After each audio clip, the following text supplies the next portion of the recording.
tariyan darine vekî digel şevin bêdavî kovane darine rojên li dû hev demane ji nav û pêde çûne û harîne. Siyaseta berê ên barî û baran barînîne veguhûrandine dem nû bejî wek berê dilxemgîne. Ji dîrokê vir ve ji xwe berê ve mîna derhîne derîne. Pêlêvanên berê ên rîne zayneyê dê ku di nav deman pergalên kûr bûne.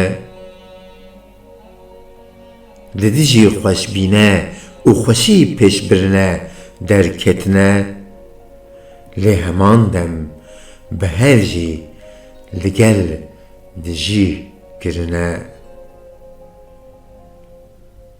Ji bîr kirine dê koka û kovana hebûnatî û rehmanî havîne.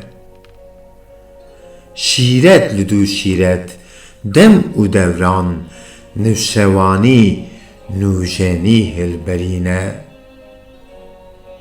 Dê û însanîtî bi sebrek kededemî herbaş û aşemîn bûne. Lê dijberên gişebexta xweş bînî mixabin xwe her gore demî her zivîrîne. Bo ziyana berîkê sernavê nûjenî ji kovanê xemserî li beramber bizmarîne. Hucrên û jînên herî mîna gulên nerm û tund bi dirî kirine û dirîne. Hêviyên ramûsandina û jiyana jînê ya gelan mar û tarîne. Bexçê gulîstan bi ji her deman zêdetir wê de peritandine. Lê ronahiya kedên hewle hêvî ên bi rehma bav û da û gelane.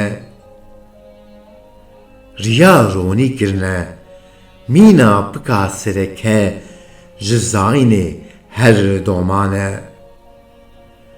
Stiyên bêtewan û ketkarên bi tawane mûmikan her biriqandine. Dîrêjên hêvîzan ên her cûre ronahî ji bo li hevahengî hatine her domane her bi dore mane.